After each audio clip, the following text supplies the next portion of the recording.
Hey, you're tuning into the Killer Radio Show on riverwestradio.com. We were nice enough to have some music donated to us this week by the Fatty Acids, local group from River West, so we're really happy to have them.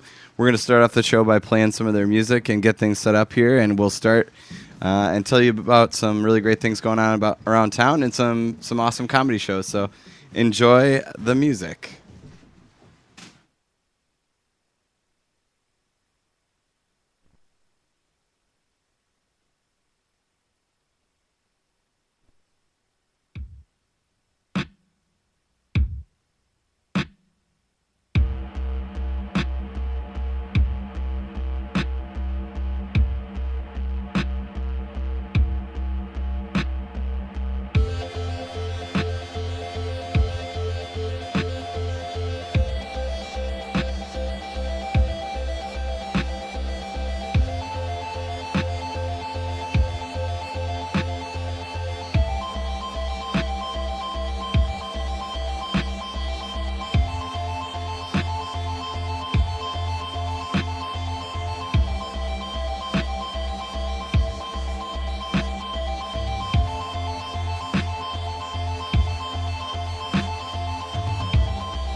Welcome to the Killer Radio Show. That was the Fatty Acids. We're going to be playing their music all night because they were nice enough to donate music to us. And you can do the same if you reach out to us on Facebook or on Twitter. At Cast of Killers is where you can reach us during the show. To play your band. Yeah. Yeah. Send us your band. We want to play your band. That's what we want to do. But thank you so much for tuning in. This is the Killer Radio Show. I'm Ryan Mason. I'm Eric Thorson. I'm Jason Hillman. Yeah. And we're the members of the Cast of Killers that represent on the radio. So, been doing this show for a little while now. Getting pretty cozy. Yeah. Mm-hmm. If it weren't so gall darn hot. Yeah. I feel like I'm being cooked. I feel like nobody's had anything to say for like the past 2 days other than it's hot. It is hot.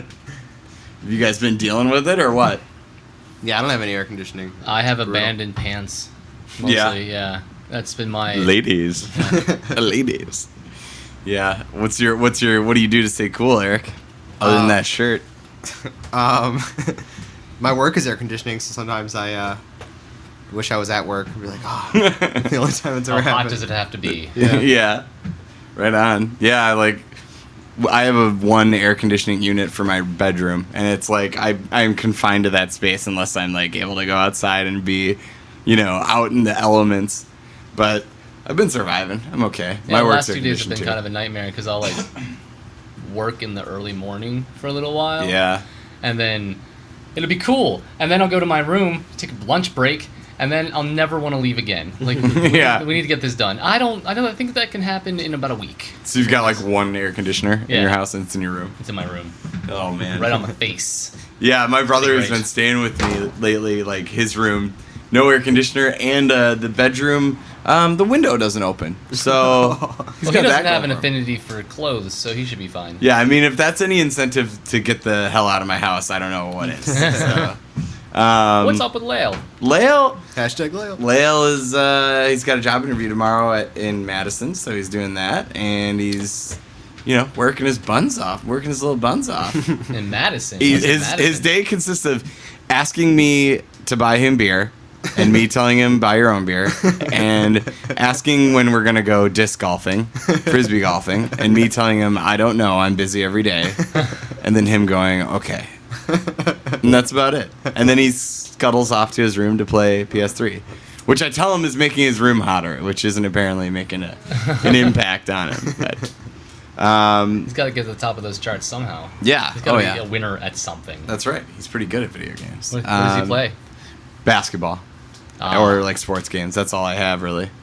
Is sports games. I like to be good at sports and video games because then I can, in my real life when I'm terrible, I can just be like, well, if I'm Tim Duncan, I'm perfectly fine. I got to get away from Lael for a little bit this weekend. Went up north Ooh. for a bachelor party. Up north. Up north, like North. It's north. Up like north. up north. Yep. Up north, up by Up north. Anago, Wisconsin. Functional. Ooh, Anago. Eric knows what I'm talking about. Yeah. I have no idea what you guys are talking Shout out to all the potato queens out there. All the potato queens up in Anago. Big shout out. That's what they're known for is potatoes up there, and they And call, queens. They call the lesser attractive women potato queens. Aw. That is local slang that I picked up. Yeah. So I've been shooting that around. You know what we brought? We brought Like to. a grenade. It's the grenade of Anago. Yeah, that is. That's what it is. There's no fist bumping, but there's potato queens. We brought, we drove an RV up to Anago, Wisconsin, with a That's bunch of awesome. dudes, and we're just shooting guns and doing macho stuff as much as we can. We went tubing, which I hate now, but we got to hang out with some of the locals up there, and we brought rum chata up north. Oh my. Oh. Have you guys had the rum chata? Yeah. Yeah. I love It's if you don't know what rum chata is, just Google it and then kill yourself because you need to have it now. It's probably not the best thing for a cold day, but it's pretty good if it's chilled. It's the only- It's alcoholic horchata. It's really the only liquor I've ever heard of by word of mouth. Like, you go to a bar and like, oh my god, rum chata. Have you had rum chata? Oh my god, it's so amazing. You should try it. And then you're like, shut up. Yeah. And then you try and you're like, me shut up. Yeah. Exactly. Now I shut up. I have shut You up. stop shutting up and I shut up. I shut up because I'm on the floor. Yeah. I'm It's not puking very in a alcohol heavy, stranger's- but you can probably drink a full glass of it. Yeah. And it's It out. seems very gassy too. Like you get very drunk and then you fart while you're black. I didn't experience that, but we brought up like the biggest one we could find, to pass around the campfire. Like the biggest pussies of all time. Nothing says alpha male ritual like a big old bottle of rum chata. Oh yeah. And like the locals were like, "What is this stuff?" And then we were like, "It's rum chata. It's just like this The thing. cop pulls Try you it." over and you've got rum chata in your seat. He's like, you know what? You've got enough problems. Go ahead. Yeah. No, I don't think cops pull people over up there. Oh, are there like cops? No, there really aren't. There's no budget for There's it. a up guy there. with a plastic badge. If the potato queens get out of hand, they just, they lock them up for a couple days. That's it. That's actually for cross-dressing. Oh, Steve's talking off. What were we saying? The potato queens is slang for cross-dressing. Did you look Oh, that you up in dressers. Urban Dictionary? Yeah, you Steve's slag? looking up potato I was queens. looking up- I was gonna post something. He already knew that, festival huh? or something. Maybe potato queens means that to everybody else, but what it means from their specific location is ugly woman. I don't. And think you're not going to go ahead. You're not going to ruin Yeah, ugly women. tens of years of tradition. Yeah, there's not. It's not like there's a lot of cross dressers up in Anago. I would imagine, but you could be the first. Potato Steve. queen sounds like a wart-ridden transsexual. She pulls potatoes all day long. Yeah. But yeah, it's funny Got you a skin mentioned. in my potatoes today. Oh. It's funny you mention feats of strength or male, alpha maleisms. But like this was definitely a bachelor party that was like alpha male, like all day long. You shot some guns. We That's, shot guns. We also ate moths. Like we ate moths. doesn't mean you're a man. It means you're an idiot.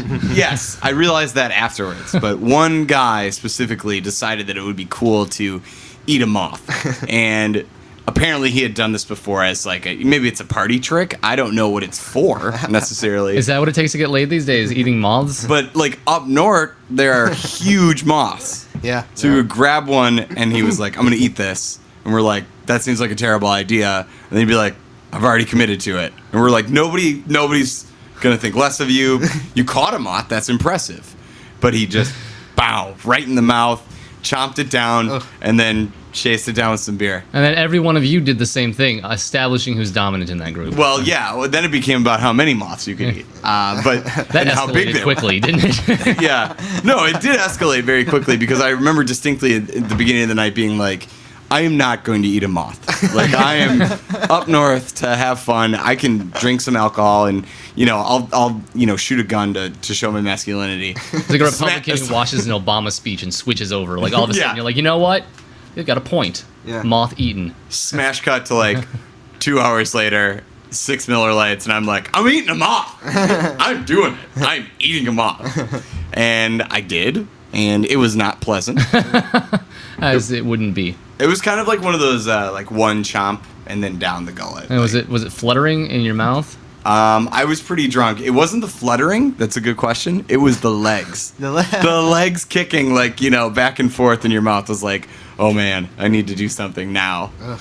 And it was unpleasant. You've never eaten a moth, Eric? You're from up there. I've never eaten a moth. No. From a sociological standpoint, this is fascinating how you're like, you know what? Don't eat the moth. We won't think less of you, just don't eat it. Then he eats it, and then it turns into like the campground version of that punching bag at the bar. Yeah. Like, well, you know Well, what? you ate a moth. Well, I'm not going to not eat a moth. Yeah. moths. My Huh? God, it even has a watermark. Every guy there. So how many moths by one guy were eaten? Like, did one guy eat? I like- think I'm gonna the- say 6. 6? Am I close? I think the first night one guy ate 6. Ooh. Now How do you this explain that to your girlfriend? Like, no, I don't really know if I want to go. Want you to go up there. There's gonna be a lot of debauchery. There's gonna be beer and there's gonna be women. No, honey. We're just gonna be eating moths. Don't worry. some guys were wussing out and taking like the tiniest moths they could find. Like that's just not. Still, I was like, that's not cool, Retarded. right? It's like this guy, he's like just gonna fill up on tiny moths. Like that's like popcorn. I mean, if you're already eating a moth, I mean, like, Yeah. what does it matter, a small one or a big one? You know what I mean? Well, There's I not think it's the cash on the crunching. table. I'm not even going near that. I Get Joe Rogan in my face. I'll eat a moth. Yeah. The only thing I could liken it to would be like if you like a slice of onion, right? And it was covered in like flour, like you were gonna fry it. It was just covered in flour, and then you put it in your mouth and crunch down on it. Like that is what it tastes like. Wow. That's very vivid and Yeah. absolutely Yeah. terrifying I feel for like my I taste just ate a buds. moth. I luckily don't because I didn't because I'm not stupid. What's like the stupidest thing though that you've done to like try and show your masculinity? Well, I don't know if it's about showing my masculinity, but one of the dumbest things I ever consumed because of how naive I was like maybe 8, and me and my friend are in the kitchen. My mom's not around, and we find this thing of buttermilk, and I'm like, oh my god, butter and milk, like my 2 favorite things. This is gonna be amazing. I take a huge swig, and I end up like spewing it all over the kitchen, and having to clean up that mess and explain to my mother like what had just transpired. But that was probably one of the dumbest things I've ever eaten. I think since then I've been very wary of food. Eric? You ever do that thing where you like try to see if you can drink a gallon of milk and not puke?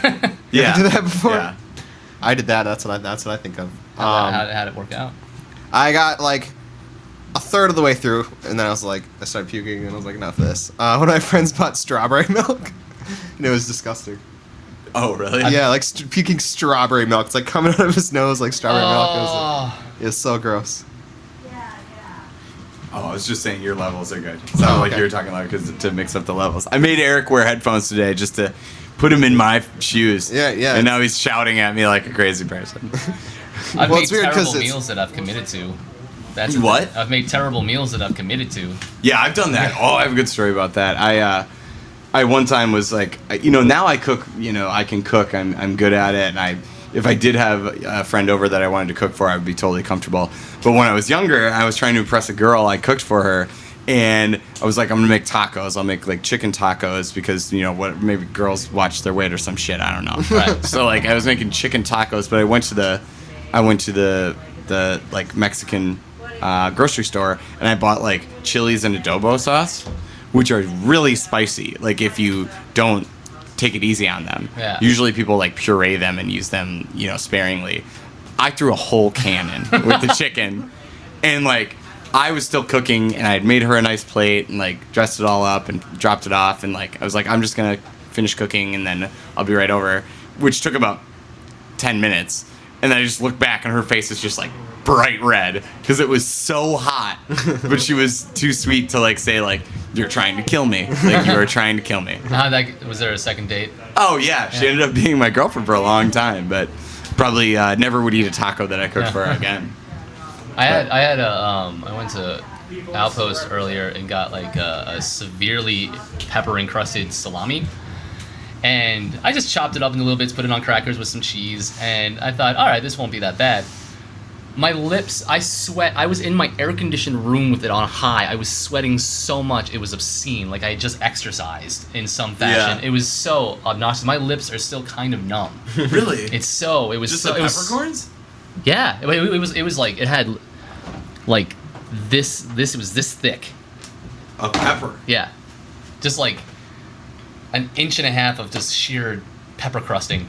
And it was delicious, but man, I am still. Somebody out there is just like, recovering oh, I want that. I Yeah. want that. I would eat more of it, but it was just terrible. I'm a chili Like, I had wuss. to wash my face off. I can't handle chili. I can't handle hot food. Can't do it. But speaking of food, Juneteenth was going on today, and I didn't get to go to Juneteenth. And every year I want to go because I imagine they have the best food. They always there's always a picture in the paper, and they're like grilling out at Juneteenth, and it's just like 100 things that I want to eat. Yeah. Oh yeah. But I didn't get to go. Just like every year, I have not made it out there. I really love how racist everyone gets when Juneteenth comes around. Like, Oh, yeah. everyone's got a racist Yeah. comment about it. Like, even though you have to listen to your stupid hippie friends go, oh my god, Center Street Days, Locust Street Days, they're like, great. Yeah, I mean, it's But then the most Juneteenth comes base, around like, wait, what? Black people get to have their own festival? Pshaw. Yeah, I mean, I knew something was up when I opened the newspaper this morning on my computer, and there's this nice picture of a man like grilling out at Juneteenth, and I was like, oh, I'll click on the picture and see what comments are. You can't comment on it. Like the Journal Sentinel wouldn't even let you comment on it. I was like, that's the worst. Like that's worse than anything, really. Like that this like really special day for all these people that's being celebrated, like can't even be talked about by other people on this side of the city or in other social circles because they can't I'm behave sure it's themselves. an absolutely vibrant festival. I'm sure it was a lot of fun. They shut down like 3 blocks for that. Yeah. It's nuts. And it's 100 degrees out there, and people are out there celebrating, marching in, full gear, to celebrate something very important. If you're not familiar with Juneteenth, it's the celebration of basically the official abolition of slavery for African American which Martin people. Luther King was responsible for, which is why they have it on Martin Luther King Drive. Yeah, which is awesome. Yeah. Like that's awesome. Like, and they celebrate by having a good time. But everywhere you look, there just seems to be like one person trying to say something just terrible to make everybody else feel bad. I was like, well, there's so much violence there. I'm pretty sure 2 years ago at Locust Street Days, someone got stabbed. Yeah, I don't think there would be any more violence today than there would be any other time, just because it's exhausting. It's exhausting to be violent. Yeah. So maybe we should make a pact. Let's make a pact. That next year we are going to go to Juneteenth. We're not going to miss it. Yes. Can we do that? Right in the middle. All right. Boom. We're celebrating. Next year we're going to do it. And we'll celebrate this Concerned year by ladies going to and see Abraham Lincoln Vampire Slayer. Yeah. Hunter. Vampire Oh. Hunter. Yes. Excuse me. We have to see that. Looks so my God. ludicrous. Yeah, it does. I don't know if I can do that. Did you see Wanted? No. Also ludicrous but amazing. No, can't do it. It's so bad but so fun to watch. Never saw it. That's I think it's the people that are online, like the 12-year-olds that are going, this isn't based on a true story, is it? That's the part I'm concerned about. The Abraham Lincoln one? Yeah. Wow. It was the same people that are like, Titanic was based on a true story? I hate everybody. I don't want to live anymore. Oh man, that's funny. Yeah, I saw the preview for that when I went to go see Prometheus yesterday, and because I was lounging around my house and wanted to get outside into somewhere cool. But yeah, the Abraham Lincoln Vampire Hunter thing, it's not a good movie. Like, it's not going to be great because nobody's in it. Like, nobody signed on for it. And, like, Tim Burton's name is, like, loosely affiliated with it as a producer role, but he, like, probably didn't do anything. Well, it was based on quite a really well-selling book. Oh, yeah, it was super popular. So I think college kids are going to come out in droves for that movie.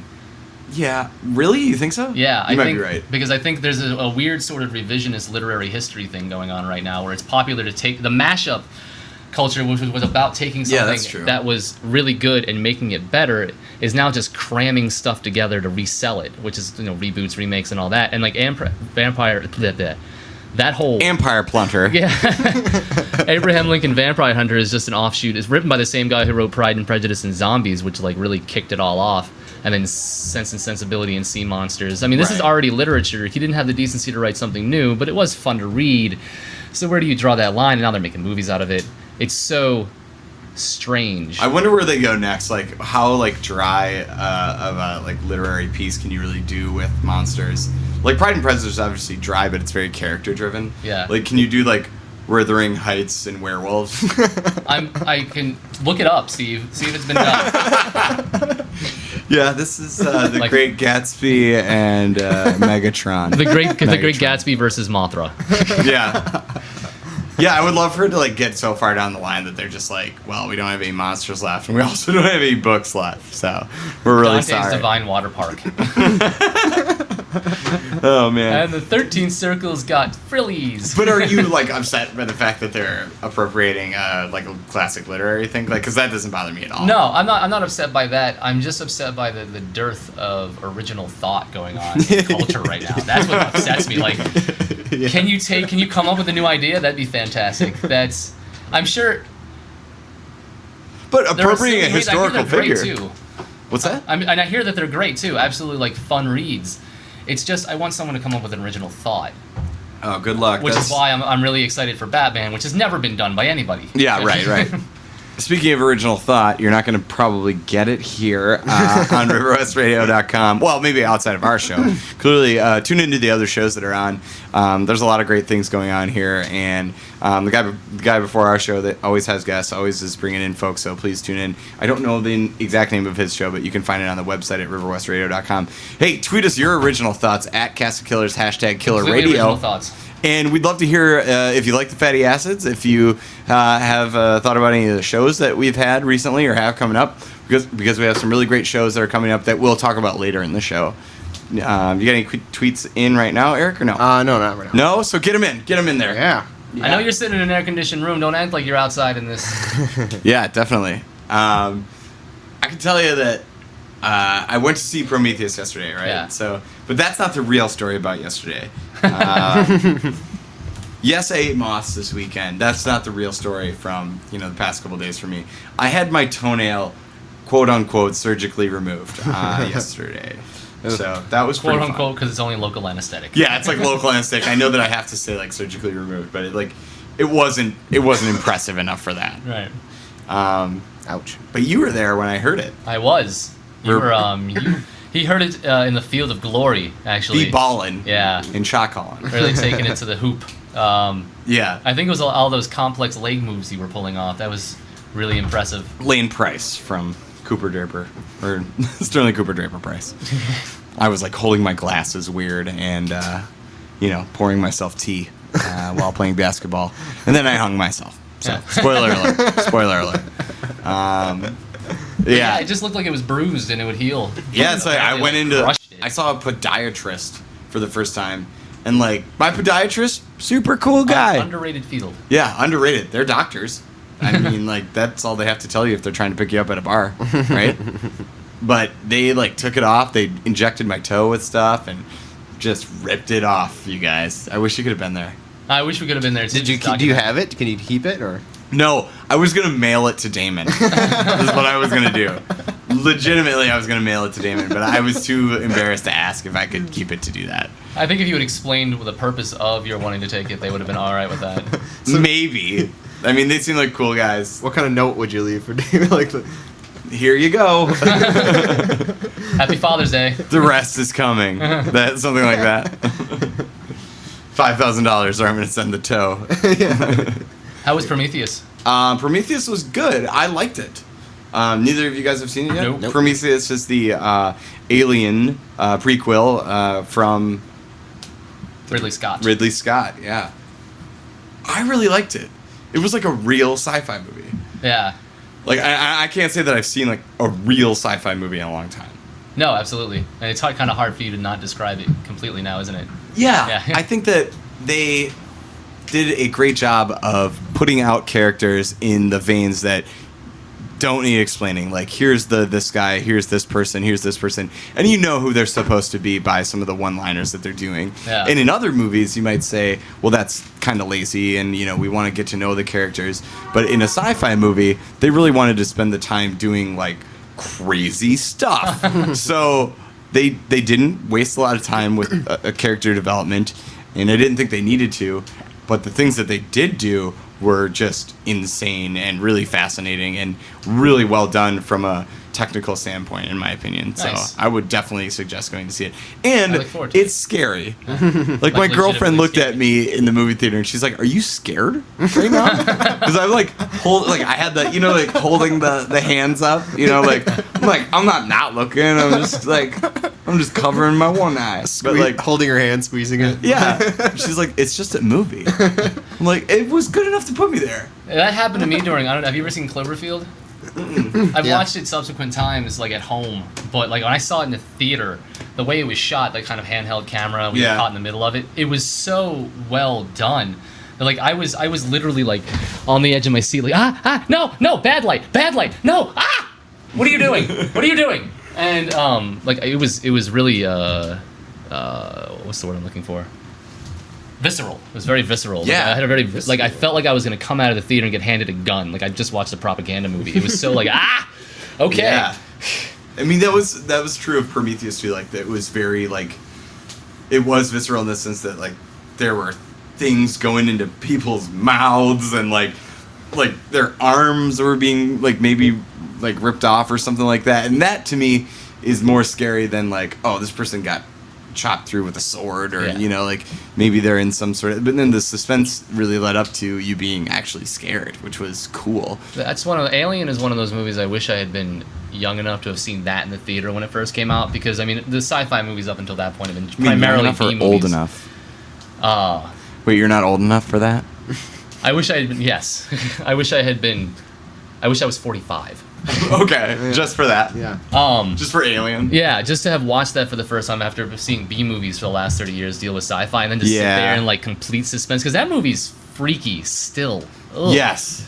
The first Alien is it's very much built on suspense, Yeah. which this movie took it back. I think they felt a need to do pure suspense, and then they also felt the need to really show some action and like gutty, scary sequences outside of just the suspenseful parts. And I think it was kind of the perfect marriage of both of them, which is hard to see, like hard to sit through at times. Yeah. But it was actually a really fun movie.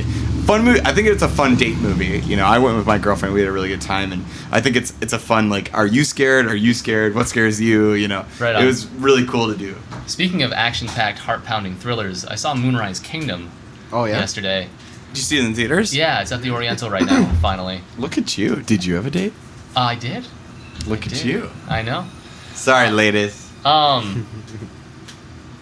It really depends on your tolerance for Wes Anderson if you're gonna like it or not, because he is an exquisite bastard. Like every one of his shots is so perfectly framed and filled with stuff. But to a point where it's infuriating almost. Yeah. Like, because it seems like it's happening in this like weird, surreal, alternate universe where everything's a dollhouse. And that's what Wes Anderson's kind of thing is. It was cute. It was Like definitely putting cute. things in boxes and like having you look at each part of that box and to see, what's going on. Absolutely, there's this opening sequence that's like That 5 sounds minutes long. infuriating. Like this opening sequence, it starts in the house, it turns, and there's stuff happening over here, then it turns here, and then like father comes up the stairs, and it turns here, then it goes down, and it's like, oh, look at your little dollhouse you made. And the two lead actors are pretty good. Word up to your sandwich, homie. Yeah, we got the Sandwich Brothers walking by. It was worth That's seeing cool. though. I mean, it's a Wes Anderson movie. Yeah, I definitely am going to be present for that, for sure. The Sandwich Brothers are walking back and forth outside, just chilling out, eating their sandwiches. I saw Sneakers for the first time the other day. Really? Yeah. River Phoenix. Yeah. Dan Aykroyd. Yeah, I watched it. That movie's I didn't see That was like my favorite movie as a kid. that's great. Sidney Poitier not looking busted like he does now. Yeah. Weird to see. Yeah. That's funny. Well, tell us a movie. Tweet us if you're listening, or send us if you're listening to this later. Send us to our Facebook movie that you were scared while you watched it in the theaters, whether as an adult or as a kid. And we'll The come Water back and Boy. we're gonna read some tweets when we get back. And Yeah. you got one right now. Let's Yeah. wait until we get back. That way, we'll give people a chance to tweet in if they've got something as well. Okay. Okay. Hold on to your balls, people. We'll be back. All right. I'm gonna play another song by the Fatty Acids. Does anybody have a request?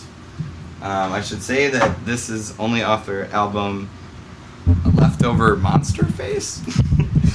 This song's called Marks We Leave. We'll be right back on the Killer Radio Show. Marks We Leave. I feel like it would be going.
welcome back. Welcome back to the Killer Radio Show. Andrew could be on it. Oh You're listening to the Killer Radio Show on RiverWestRadio.com. That was the Yeah. Fatty Acids off of their album Leftover Monster Face.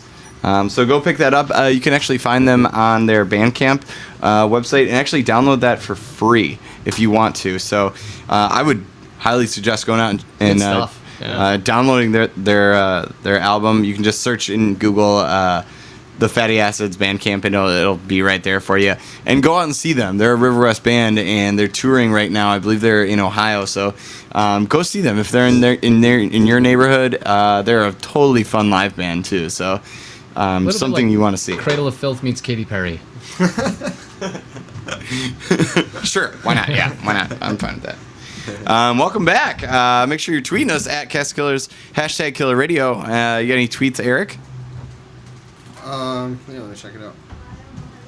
Yeah, Ed Nugent, he's going to be coming out a little bit. He Oh, said yeah. that he's at Fuel right next door. It's our green room. Yeah. So, pre-meetings. Comes with we provide snacks that you have to pay for. Yeah. Yeah.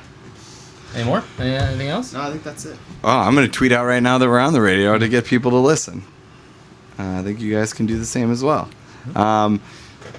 But before I do that, we got some shows coming up. If you're listening to this later, this is recorded on Tuesday nights at 8, from 8 to 10. We hope that people listen live because we like live tweets. We like live call-ins. I think that's awesome. Yeah. We provide valuable live information, too. We called the election not well, but we did. And we'll tell you. It hung up on us. We usually tell you if the Brewers win. That's another thing, too. Yeah. If you like the Brewers just enough that you only want to know the score, we're the show for you. Well, let's be real. Like the comment, it's No, real. let's be real. Let's be real. When things start getting real. Oh, the commentators on there, man, are terrible. Like they don't describe the game at all. They describe what you can buy with the money that you spent on the game. I hope you're not talking about Bob Uecker. Yeah, right? You can't be talking about Bobby Uecker. And that's a line drive down the. All right, now that call was brought to you by Steinhoffel's Waterbeds And Beeper Emporium. Those are good waterbeds, though. Good beepers too. So we got speaking of sports, we've got a show coming up that's going to be at a golf outing. Yeah, I'm excited. Should be Jason, why don't you tell us more? Because I don't know anything about it. Here's what I know about it. I know that it is a cancer fundraiser, so I'm bringing out the big guns for that comedy show. Oh boy. Yeah, it's a cancer fundraiser, and it is through a real estate agent friend of a friend. And basically, what we're gonna do is we're gonna go get tanked. We're gonna play some golf, and then we're gonna eat some food, and then That's we're gonna just called playing golf to me. Yeah, I'm sorry, I didn't mean to be redundant. And then we're gonna perform in front of a bunch of drunken yuppies. It's gonna be awesome. All right. So it is a fundraiser for like cancer. Yeah. Because the only people that Awareness? can cure cancer are rich white people. Sweet. Yeah. Love it. I'm in. Yeah. Yeah. Hey, whatever's helping out the cause, I'm for it. Yeah. Is it being put on by like a charitable organization or like Some charitable organization whose name I can't recall at the moment. cool? So do we have to watch ourselves when we get out there? What do you mean by watch yourselves? Language? I don't think so. I think by that time it won't be an issue. Okay. I think there's gonna be more cussing coming from the green than anything we can utter on stage. That's true. Like golf is the most frustrating sport known to man, so I would imagine that the I don't understand that. I'm in a zen zone when I'm in there. Of course, I say that now until my drivers don't work properly, and I'm like, so. He's so angry he punched the window right now.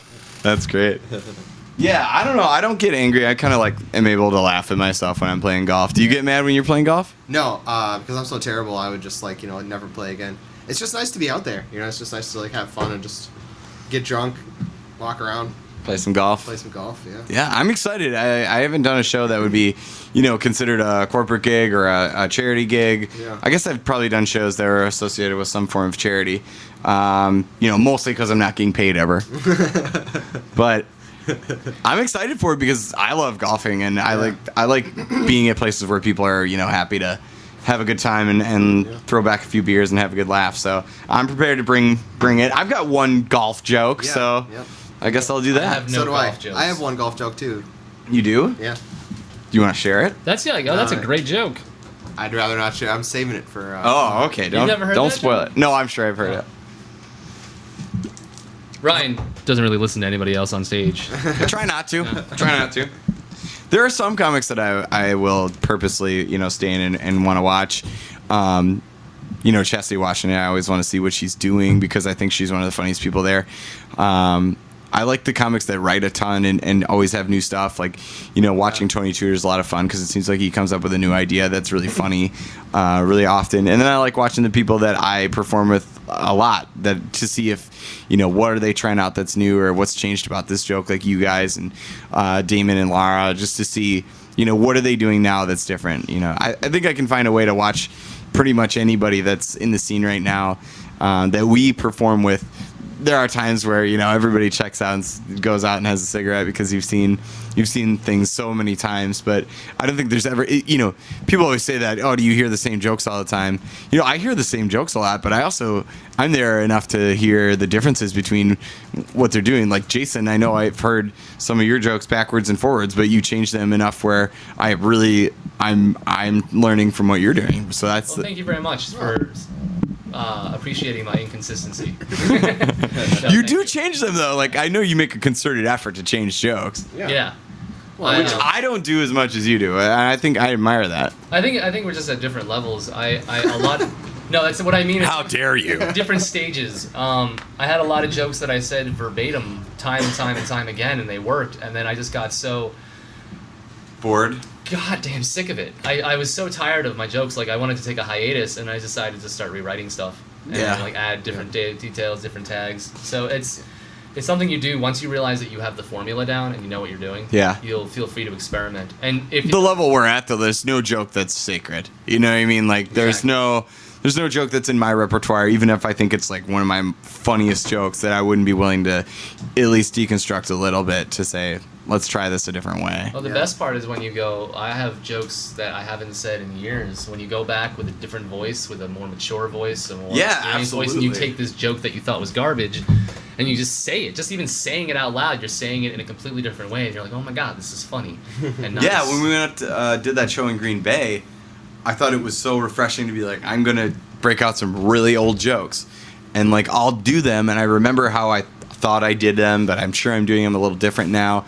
And it felt really good to like, get a laugh out of a joke that I wrote a while ago because I was delivering it, I know differently, which was really fun. Mm-hmm. Also, it's a good way. I did a joke last night that I haven't said in years, and it just felt really uncomfortable on my tongue. Right. Yeah. It felt wrong. Yeah. Really? That carte blanche? Yeah. Yep. It just felt like it wasn't my writing style anymore. Parts of it were funny, but I just felt uncomfortable going through. It's one of those jokes where you have to invest in it.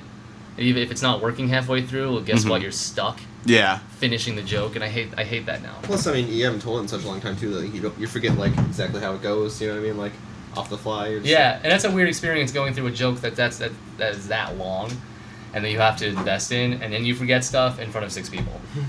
So you're not even getting the appropriate cues you're supposed to be getting. Yeah. Have you ever forgot a joke halfway through it on stage? When I used to get, like, if I would get drunk before I went on stage, yeah. I've done that quite a few times.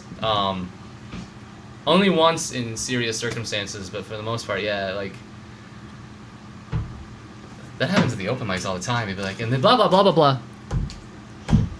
I mean, it's one thing if it's new material and you're just writing it, but it's another thing if it's like one of your jokes and then all of a sudden you're like, oh, man. Yeah, it's an indication that you have a problem with something that affects your brain. Yeah. Something called marijuana, guys. And this is an intervention. Speaking of which, we have to throw Damon an intervention. Even though he knows it's coming, he doesn't really know it's coming. Yeah. We have to, like, first have a roast for him. We'll say it's a roast. I don't think but the we have- roast intervention, I don't think that's how that works. Roasterventions? Roast interventions. I want this fan on me. It is so hot in here right now.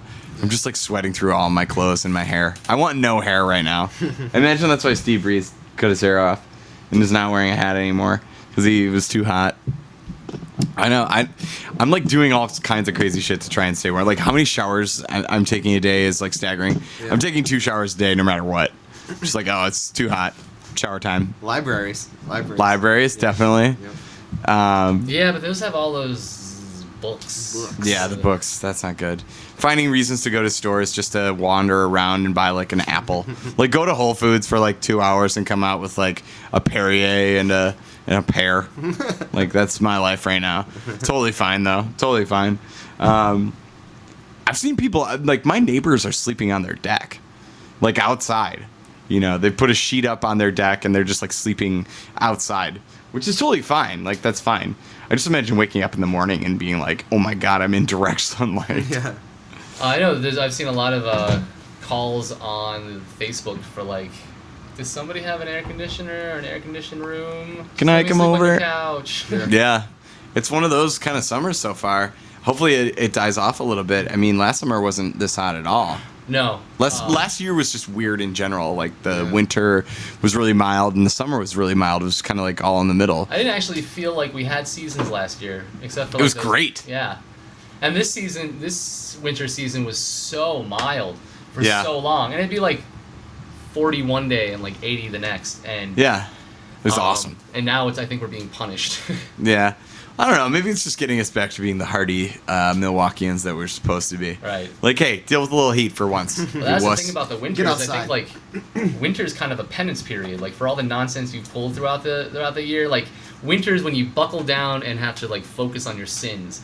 And I don't think people got an opportunity to do that this year because it was warm in like February. Yeah. And people were acting a fool on the streets because they didn't have enough time to really reflect on what fools they are.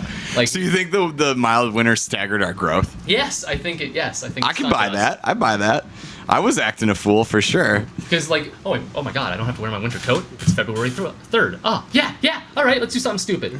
Yeah, can you imagine? I mean, it was probably the best year ever for like college kids, right? Yeah. They're like, skirt day lasts for 3 months, and everybody goes out to the bars and stays on the patios for as long as possible through like November. Usually, Yeah, and that's then they got to crazy. go out there like that early on. And nobody knew what to do. They had to get drunk because they were so confused. I'm jealous of these kids now at UWM who have such a close proximity to RCs, because that was the place that I went to. Root beer shots, yeah. perhaps underage drink. Allegedly. Allegedly. That was like the first time that I legitimately found myself drinking gin and tonics like I was a southern man, just like, another gin and tonic for me in a plastic cup, please. Oh, is it Gordon's? Yes. I'll have a double. Where was your drinking hole when you were like 21? Lassiter's was the name of it in Clinton, Iowa. It was a pool hall / bar next to this what used to be this really great concert venue, the Pig Pen. There, I saw a lot of like Pen. underground The Double like, Deuce. metal bands there. Really? But Lassiter's was where it was at. Play pool all night, get drunk. I used to work a third shift job at a pet food factory, and so we'd go there in the morning and just hang out there for like 3 hours and get drunk. Or I would go home and watch Dawson's Creek. It was really a toss-up about what. Sounds pretty bleak. What about you, Eric? It was very, very bleak. All over the place up in Marinette. I liked going to this bar called Bob's Bar, because it was like a horseshoe pit, and I thought that was awesome. Oh, cool. It was so much fun. Just like hot day, just throw some horseshoes, drink some pitchers. That's so like what parents did in my hometown. Like, apparently kids who are 21 in Marinette are full-blown, like parent adults. Yeah. That's when you turn middle age. Yeah. 21. Happy hour horseshoes, huh, guys? 21. Like. I don't think I said the words happy hour until I was like out of college. Like, I was like, happy hour? Yeah. I'm just at a bar. Happy hour is too late for me. I will say that that was where we would go when we drank, but for the most part, I've always kind of operated under the theory that like get a bottle and drink to yourself. Sure, yeah, that's really depressing. Yeah. Speaking of get a bottle and drink by yourself, looks like Jeremy J is about to show up here. Yeah, what's up? With We should call the Russian. we should call the green room to make sure that Ed Nugent's on his way in to Yeah, do call it. the green room. Mr. What's up, Jeremy Tommy? J. We'll bring you on in a few moments. You're early. I didn't think you were gonna get here. Do you know they would hate you in Russia? If you're not familiar with Jeremy J, go look at his Facebook or his Twitter. Do you have what's your Twitter? JJE414. JJE414. Go check that out and see what Jeremy J is all about before he comes on, and then send him some hate tweets if you can. If you're listening to this later, that's great too. You can check him out as well. Still send him hate. Let's bring on Ed Nugent though while we're here. Welcome to the show, Ed Nugent. What up, Nuge? That's his real name, by the way. How y'all doing out there? Radio land. Hello, Ed Nugent. Welcome to the Killer Radio Show. You hear me all right? Yeah, you're probably fine. I've got you guys cranked all the way up, so Say it again. you don't have You hear to. me all right? You don't have to talk Not too into my loud. ear. Can you hear me all right? You're fine. You're fine. You're fine. If you don't know who Ed Nugent is, you can find out more about him at the Devil May Care show at Club Anything this Thursday. I believe it's 8:30. But Ed Nugent's a part of the scene in terms of comedy, in terms of performances around the city in a lot of different capacities. Technical support as well. He's like Tech support, yeah. He's the Emilio Estevez of our Mission Impossible team. Ed Nugent kind of does it all. Mighty Ducks. So Ed, tell us, I can't really describe everything that you're involved with, but can you rattle off all the different things that you're involved with? Oh man. We pretty much started with the wife doing the bombshell stuff. There, I pretty much run the back house and perform with them occasionally. Mm-hmm. That's kind of what started me doing my own troupe.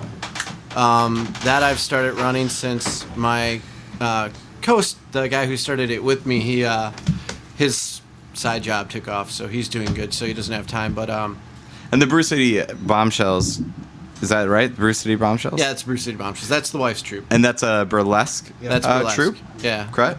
Okay. We- and your troupe is The Bomb Shafts. the Bomb Shafts. And we're a manlesque. You're a manlesque show.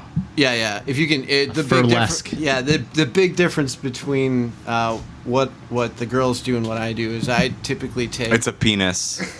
Well, It's mostly- sometimes that's not the difference. Okay, good to know. Good to know. So, but typically with manlesque, I've done Boba Fett. We did Monty Python. We tend to stick to. Steve Reese is doing one, right? I did invite Steve Breeze to come out and get naked with us. Oh, wow. Yeah. Wow. First The real time for Steve everything. Show. The real Steve show. So there's that. And then we also perform with the carnival stuff like Dead Man's Carnival. Dead Man's Carnival. Yeah. I've never performed with them, but I hang out and talk with a lot of them. There, I primarily help just building props, set pieces, ideas on stuff. Yeah. All those guys. Ed's a Renaissance man. Ed's the type of person who, if you give him a challenge, he will overcome it. Even if that challenge is, hey, I need my junk tape back, and I need to put on this Boba Fett outfit. Can you help me with that? You're the man for the job most times. I actually have instructions for tucking. Really? Yeah, I printed them out. What is it? Can you give us what's the secret to tucking your junk? The first secret is if you're not circumcised. I mean, if you're circumcised, you should uncircumcise yourself. Which basically you put a piece of tape on where your foreskin would be, pull it down over basically the head of your penis. Okay. And tape that down, and then take your testicles and shove them up. Yeah, up. Oh my God. Okay, and now they should go up far enough where they'll just pop and stay magically in place. Really? They Yeah, just- I know. human body You is should see how fascinating. far the fingers go up Oh in my this God. diagram. Did you hear a clicking sound to know that they're in place? I think Is that this a pop-up book? I wish it was with the little tabs so you could Yeah. pull it in and out. And Oh no. It's like an IKEA manual. Well, that's it fascinating. would just be like Rick. Wait, no, it'd be like I don't know. God, I'm drawing blank on a guy. He's trying to figure out what language you It'd can be use like on the radio. And Pat. Yes. Oh man. Dare post something like that on Twitter? Yeah, go for it. Yeah, post it under Demon. So yeah, there's all that junk, and then I also help out with tech around the neighborhood. You have on here, right? You have help out here on River West Radio. Occasionally, Once in a while, yeah. once in a while. It's needed. Mainly, I've been doing the River West Co-op and Cafe Yeah. So how long have you been doing comedy? comedy. I think it's actually been like almost 18 months or almost 2 years. No, it's Oh, way to I don't go. know. Congrats. Seems like a long time. I mean, well, comedy, yeah, but I mean, it was hosting before, but like stand-up is brutal. This is out of everything I do, stand-up is absolutely the only thing that's ever been equal to it is singing a cappella, because it also was in choir, or giving up stand-up just prose, like what was that? There used to be in high school. There was that stupid competition. Like forensics? Yeah, forensics. Just you versus the world. It's a brutal thing. But stand up, I think, is the hardest because you're actually trying to make people laugh. Yeah, definitely. Like, So like you'd rather take off your clothes in front of people than Oh yeah, yeah. I mean, yeah. I'm absolutely comfortable. I mean, in any public. But that comes with an like a built-in like thing, you know, like you already have a built-in draw. People want to see something that's subversive. And taking your clothes off is automatically subversive. Whereas comedy isn't automatically subversive even if you're trying. I think comedy is the most subversive out of all. Has the capability. Has the capability. But if you do it wrong, you can fall flat. There's really no middle ground either. I don't think, except like mediocre comic, but like. Except for the capital steps. Well, it all depends on. I'm gonna save that joke for Jeremy J. It all depends on how good looking she is, but that determines how funny you have to be. Because I mean, coming from a guy that looks like this, you can't believe comedy is vital. The best comedy is vital. Comedy is vital. What is that woman's name? Whitney Cummings. She's one of those people that's like prettier, much prettier than she is in any way, shape, or form funny. Yeah. But is that really fair to her for being like somebody who's attractive? No, it's good on her and her genetics for making her so attractive, but she isn't funny. So she gets by a lot on the fact that she's pretty, and that's annoying. When you have someone like Sarah Silverman who is subversive, who isn't that attractive. Come on now. Oh, dude. How dare you? Silverman? I think she's attractive. Oh my god. Are you Jewish? Yeah, I have to look in the mirror every day. I don't want to bang me. Well, all right. I would disagree with only you. in shame and sadness do I want to. I think I would disagree with you. I think that Sarah Silverman's an attractive person, especially. But her jokes are especially funny enough to transcend that. Yeah. Oh, I think so. Yeah, absolutely. And I think that everything's done in degrees. Like if you look at Whitney Cummings, if that was somebody who is new to the scene and they were doing jokes, and let's say it wasn't an attractive woman, you would be like, this person's, they're doing jokes. Good for them. They're out there making people laugh. But since it is somebody who is an attractive person, they get to cross perhaps some barriers that they wouldn't otherwise get to cross, meaning they get to have a crack at having a TV show where somebody who maybe isn't attractive isn't going to get that. And I don't shot. want to seem unfair, like just saying this is a woman's comic thing. I hate the whole like this. No, I think male comics get this as Dane Cook also, but it's more so for women. Wouldn't get as far as he did if he didn't have that stereotypical LA boy look. Like, Sure. you know what I mean? Like the spiky. You mean Rent Boy? muscles, Rent Boy infliction, look. You mean bro? Kind of, yeah. He looked like a bro, and people love that he looked like a bro, and that's what made him more popular than I think his jokes. Because he's not a good joke smith. Well, he had his moments, but I mean, for the most part, it was just like, oh, Dane Cook, he looks like a low rent Ryan Reynolds. We'll buy it. Yeah, I mean, I look at all those people and I say like, oh, they made money, like, awesome, good for them. And maybe I'm shallow in that sense. I want to be funny. Yeah, totally. Yeah. I also want to make a living, and like they figured it out and they're doing it, and like that I can get behind. Fair enough. I buy it. You know what? I wish it was more attractive so I could have a few more of those doors open. Period. Yeah. No. I'll disagree. You're with very that. attractive, Ryan. Don't let your mother tell you otherwise. Stop it. I'll disagree with that. I think comedy is a lot like metal, and I think you can get away with just being god awfully unattractive to the eye.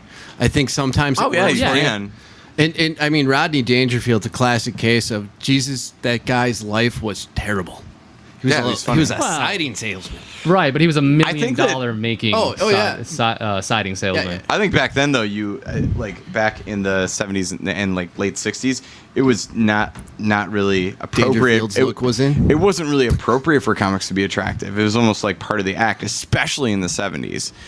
But now, as we get in this day and age, with the age of the internet, you have to be attractive. Like you have to be attractive to be on television. Period. I will agree with Ed though. I think that anybody can do comedy. That's the beautiful thing. Not anybody can do comedy, but anybody can try to do comedy and try to make success. Like look at Patton Oswalt. He's probably one of the most unattractive people on the face of the planet. Also one of the funniest. You are so fertile. He looks like a troll. He looks like he's a little snarky troll. What about This has been the pettiest show that we could possibly do. What about the guy on the Sarah Silverman show? Like he's really tall. Oh, the guy from that Brian Posehn? Yeah, I'm saying. Yeah. I actually like a lot of his material. Yeah. And I think he's sexy. Yeah. He's a huge metal guy too. He loves metal. He did that he broke down metal songs. Like here comes the chorus. But we should say though that like you would Do you judge people on the way they look when they get on stage? No, I don't. Okay. I do judge people. I do see people that go on stage and think that because they look the way they do, that their crappy jokes will fly. And then I judge them I've based seen on that, that. yeah. And then they'll complain about it. Like, well, guess what, Honey Bunch? You wore a belly shirt on stage and then tried to tell crappy jokes. What about that one dude? Remember? Names redacted. Yeah. The Names dude from redacted. Rounding Third. Remember where he was talking about like how his jeans were all expensive and stuff, and he had The that, LA like- guy? Yeah. That guy was terrible. His jokes were about what a douche he was. Yeah. He said like I'm from LA like 5 times, and he only had like 4 minutes. Like. Because that's all they let you have there. There was that one dude who came on in the competition that I had never seen before in the Milwaukee Comedy That guy with the hair, the yeah, Persian guy? Oh, that that was guy's terrible. just not good. He came on, and it's not that he was terrible because he was an attractive person. It was that he came on and talked about how he was very attractive and Yeah. that like he was like, I can get any girl I want. Da da da da. Also, my jokes are funny, and we were like, well, you You're still got to first. tell one first. You got to tell one, and he never did, and it was weird. And then he left, and it was bye bye. That was it. He's friends with my roommate, and we run into him every now and then. Surprise! Good. Yeah, and so we run into him, and it's just intolerable because he's Sure. so god awfully arrogant. And I mean, I'm an arrogant. So snatch, in a but way, come on. Ed, you're lucky that you look the way you do. The 3 ugliest men in River West have now decided to have a conversation about ugly people. Yes. So you found your way to comedy after being a part of some other things. What made that happen? Why did that click? Why did staying with comedy click, or what was the bridge? The bridge. I actually first just started coming out looking at building up a larger Segway set, just for hosting purposes, just to get stuff down. And I'm addicted to the microphone now. So Sure. It's been about, since then, I mean, just getting up there, it's just so much fun now that. Yeah. But primarily it was just to work on material for the other shows, and it's. So you were like emceeing the burlesque shows, and you thought, well, this would be a really good way to punch up my, stage banter and make sure that I'm doing what I need to do. Yep. That's awesome. That's an interesting. I've never heard that before. I've never heard somebody who's like, well, I'm an MC for other things, so I thought I'd do this to get better at that. Because I think a lot of people. Feed your own low self-esteem. Well, that's what it is now. It's pretty much my MO is self-improvement. Yeah. I like doing things. Well, we should say too that the show coming up on Thursday, the Devil May Care show at Club Anything, is going to be a sort of an anything goes type of deal, which you should be pretty well used to at this point. You are probably one of the most filthy comics that I see. And it's really, and I can say that because I've seen a lot of the comics in the scene. You are probably, Up there. you're in the top. You Like Lampton. 3 filthiest people that I've ever Thank done you. comedy with. Give me your murderer's row of filthiness. Of filthy comics? Yeah. Oh, Jeff Lambton. Yeah, Jeff Lambton. Jeff Art Lambton and you. Hinty. Okay. Art Hinty was one of them. Ed Nugent, you're completely up there. Anthony Jeselnik, but he's not filthy. He just says the worst possible things imaginable. Yeah. I'm trying to think of somebody else who's supremely filthy within our group. There's one other person. Is Spencer maybe? Spencer can be filthy. He's one of those people. I think what we're all realizing is we're not filthy. We're just saying things. We're talking about dirty things, but we're not dirty. Yeah. Matty Field. Yeah. Matty Field can be very filthy. Matty Field had a 6. He had a smutty 7-minute set at Art Bar, and it was one dick joke. Brilliant. I loved it. Yeah. It was great too. It's just. So going there, can sometimes be a difficult thing for some comics because, it's on people's mind. Like smut is something that can bring laughs. What is your decision making to go there? Is it just that it's on your mind, or is it that it's something that is funny? Where does it fall in? Why that? I love talking about it. First off, I just think it's to me it's personally funny. I love. Is it the people's discomfort, or is it just those situations are so funny? I definitely do like watching people squirm. I told Lampton once. He's like, he came off the stage and he's like, "How was my set?" I couldn't hear anybody laughing at him. Like, it was great. They were all aghast in horror. It was beautiful.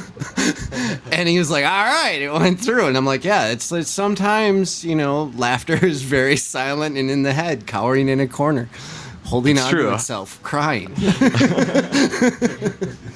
I guess if you get a reaction, like my thing has always been, if you get a reaction from somebody, that's better than anything. Yeah. You just want a reaction, and like, as long as they're, like sort of listening and being like, yeah. But like, disgust is a hard thing. That's something. Yeah, that was an awkward moment for me. That's a thing. Yeah. So you think that? I mean, it sounds like you really enjoy it. It's fun for you to get up there and make people feel a certain way, and I think that's great. I mean, for me, there are my days where I want to, send people down the rabbit hole and bring them back out. And there are days when I feel like I just need somebody to laugh at anything at this point, like I've totally been there, do I want to get into my really dirty socio-political material where I say awful things about everything, or do I want to tell a gay Fight Club joke? That's like the argument I have. Yeah. Do I want to be insightful and spiteful, or do I want to just pander? It's hard to do, though. It's hard to stick to your guns, and I think that you stick to your guns very well to say, this is what I do. I enjoy doing this. This is why I'm here, and I know that I make it funny. So I think that that's really impressive. One of the other things I like to do with it, speaking of the socio-political things, I do have a couple of bits in there that are filthy as all get out. But I mean, I think it tends to challenge people in their thoughts. And I think staying with that, like I make a couple of jokes based on people assuming my sexual orientation just because I have giant sideburns in this hat. I mean, those are like beard burns. They like go all the way down your face. That's what I've been calling them. What is it? Side beards. Yeah, side beards. Because I'm that freaking. Why awesome. shave the middle part? Don't answer that. It's being punished. It's being punished? Yes, it's being punished. That and the mustache. Did you have a mustache? I don't think I've ever seen you with a mustache. I've never grown a mustache because it bites my lip. I see. I have all my mustache hair just grows right back into my lip. Sure. It fights me every day. I feel like it's trying to burrow into my face. Got to get a trimmer. Can't. It's just like... I'm sure your wife has one. She's a burlesque performer. Maybe you could go in on one together. You don't know. I've actually been thinking about getting a safety razor. Really? Yeah. For? Shaving. Yeah, that's good. Go on. So when you do the... okay, I'm going to derail this conversation about shaving. Sweet. If that's okay. That's fine. Doing male burlesque and doing burlesque in general, do you feel protective of, yourself, the other performers, or has, the gauntlet been thrown? People have chosen to do this sort of profession, this style of entertainment, so they're comfortable with what's going on. Or, are you in a place where you really want to make sure that the experience for them and for the audience is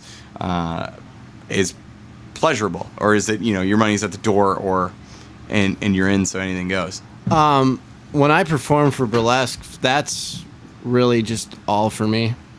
That's completely my most selfish act. But apparently I'm a pretty good show when I'm being selfish, so I guess it works out. But no, for burlesque, I pretty much just get ideas in my head of what I think would be awesome. And I've really... most of the audience gets behind me because I'm a pretty nerdy guy. So people tend to like my ideas. Sure. I do have one of my ideas, I want to do Optimus Prime to Stan Bush's You Got the Touch, which, if anybody knows, we had an argument about this. 1984 or the cartoon movie. Did you ever see that Transformers movie? No. You got the touch. Apparently you guys have never seen one of the... I'm not as old as you. Greatest Transformers movie ever. And that's great that you want to take a children's cartoon and bastardize it by dressing up as them and taking clothes off. I found this beautiful song that Mr. Rogers sings. It's his traditional. I got a good feeling, a very good feeling, a very good feeling today. I got a great feeling, a good feeling. I know this song. I'm gonna grow 12 inches today. So I'm gonna bastardize that one because that's 12 inches today. To take in. Yeah. So I guess the real question is, are you going to see Magic Mike, the Channing Tatum stripper movie? You know, I'm probably gonna treat that with the same way the girls treated the burlesque movie, where no. Just no? No. All right, Probably- well, you're not invited to my viewing party then. All right. I would have ruined your experience for you. I'm a terrible person to watch movies with. What do you think about that? Like, that's a corporatizing of the female, or the male strip club experience, really, which is so weird because it's a hetero female strip club. Yeah, that is really weird. Normally, how I would say normally it's just a bunch of men. Right. I had a buddy who used to dance, and all of his biggest tippers were his men. He didn't even bot the chicks. I'm sorry, ladies, but he just basically said, the ladies just don't tip, not like the men do. Take a note, ladies. Start tipping your strippers better. When I worked at Joker's, every Saturday night it would be taken over at midnight for a male review, Sure. and Sounds it's great. quite literally one of the most comical things because we'd have to stay back. We'd still be counting money down. And it would take us like an hour to shut down, and it would be going on while we were shutting down because the last show wouldn't let out till like 11:40, like 11:30, and so every single one of them took it so god awfully serious, even when there was like nobody there. And they were probably some of the most comical individuals. Like Choco-Lick was one of his names, and there was this one guy who came out, this white guy who was the prototype for the affliction wear, Sure. and like tribal tattoos and yeah, and he was dumb as bricks. Huge and he would dong, come out though. and dress up like a cop, and find the fattest girl he could find, and then mouth some kind of order for her to spread her legs. Yeah. All right. You But it Archie. was so funny because they didn't really have rhythm at all, so they would just like fumble all over the stage in like the worst possible. It was just funny. It was really the funniest thing I've ever seen. If you want to see a good male exotic dancer, you YouTube. Which I do. You Yeah. you go YouTube Ray Gunn. The guy, he has strength and balance just unbelievable. He does capoeira while he Capoeira? dances. Yeah, while he dances, he's just, and he's got the upper and body arm strength. And it's physically as impressive physically as he is graceful. So it's Hot news, just me. Yeah. just you, Eric. Ray Gunn. So big shout out to Ray Gunn. yeah. Go ahead and Keeping it moist. Don't post that on our Twitter, Steve. Twitter, yeah. I'm sure he tweets a lot. Speaking of Twitter and social media and stuff, do you want to plug any of the burlesque websites or any of the? Obviously, we talked about the show on Thursday at Club Anything, but if The ladies do have Ma'am After Dark coming up on the 22nd, night after our show, which is the Milwaukee Art Museum. oh, okay. They'll be there with the Toulouse-Lautrec Lautrec? exhibit. And Wow, Yeah. really? they'll be performing at 10. That doors sounds open at awesome. 5. I will be Yeah. on a golf course. Yeah. Yeah, we'll be. They're performing at 10 though. You think we'll still be there? Oh yeah, and also drunk. Yes. Okay. Where is it? Is there an after party we can go to? I think that's pretty much going to rage. Yeah, then we'll definitely we're be there. there. That's from what I understand. I think they go to like midnight or 1. I'm not sure. They God and motor skills willing, we'll be there. We are going to be a mess. And that if day. it's anything like last year, if you get there early enough, they have like these free little mini burgers and all these awesome. They do not skimp on hors d'oeuvres there, man. When I've they been say wanting they're to go to MAM for years. Sorry, go ahead. Oh yeah, it's great. I mean, they feed you. They got DJs. If you are looking for a cougar, place to be, dude. Place to be. My buddy must have landed himself at least 4 or 5 older, and one lady, I swear to God, borderline elderly. oh my God, she could have knitted him a sweater. Like that, nothing. Oh, you look like a 42. That's fantastic. Yeah. Check out Milwaukee. Is it Milwaukee Art Museum After Dark? Yeah, Ma'am After Dark. Yeah, Milwaukee check Art it Museum out. After Dark. That sounds like a really great time. we like to support Ed. We like to support his comedy, and we like to support the people that are in Ed's life too, because the burlesque shows are a lot of fun. Male and female, and the Dead Man's Carnival as well. If you see that out and around, it's a really fun thing to go to, and they're always performing at the venues that also support us. So check that out as well. Make sure you tweet at Cast Killers, #Killer Radio, if you've been to any of those shows and want to talk about them. If you're listening at a later time, maybe you're podcasting this later, go and check out their website, like their Facebook page, the Brew City Bombers. Brew City Bombshells, the Brew City Bomb Shafts. Okay. Dead Man's Carnival's on there. Yes, go out and like those Facebook pages, all of that stuff. One of the mutes is going to be on soon. Fantastic. I don't know what the mutes pretending are. He likes foreign films. Yes. Yeah, Jeremy. Do you He's just looking for the German bring porn. Jeremy J on, but is there anything you want to tell us about Jeremy J? He's a lot of fun to work with. He's got an awesome, sweet pool. What? Yeah. See. I see the kid that everyone's friends with because he's got a pool. Yeah. Well, and a why didn't we do grill. this from the pool? Right? Electricity. Yeah, that would have been great. That's the thing. We'll have to ask him about that. Currents. Do you guys have other questions for Ed? I don't really like Ed that much, so. What other shows do you have coming up comedy-wise? This is pretty much it for now. I've really been trying to. Oh, Thursday. Yeah, we have the. What? Oh. Who has the? We have the. What has the? The Devil May Care show. Oh yeah, that's on Thursday. But I mean. Oh, we already talked about that. Yeah. Well, I mean. That's What it. shows? No. You can definitely see Ed at Carte Blanche Studios. You can definitely see him at Art Bar at those open Oh yeah, mics. I so love go the check Art it out. Bar. I have a question for you, Ed. Yeah. What can't you do? Yes. I am terrible at spelling. Really? And I will never get better at it. I have tried my whole life to be a good speller, and I am not. I'm never going to be, but meh. Whatever. You've accepted it, and that's admirable. It's good to know that no matter how you try at something, you're gonna fail, because you can always just do it assuming you're gonna fail, and it's a very liberating and humble exercise at the same time. That's a sex life. Yep. Yep. Well, thank you. Career. Yeah. Well, thank you, Why are Ed. you laughing at your misery? We're artists. We're artists. Yeah. Well, thank you, Ed, for coming on. I'm gonna cue up a song here. It was a pleasure. It's always a pleasure to see you, and I'm really looking forward to doing a show with you this Thursday.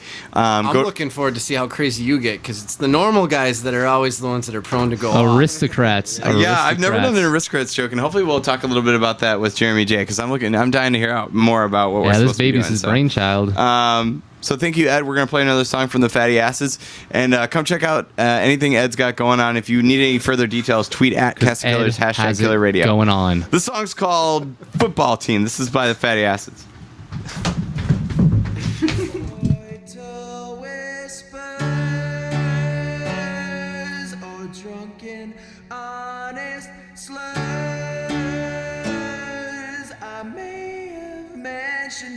But let's be crystal clear. A zealot blood vision brought me in and left me like I eaten up. And even statements of profundity were shunned.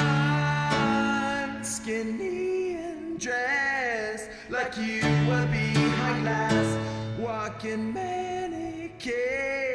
I'll never understand how you took my mother's son. Something died yesterday,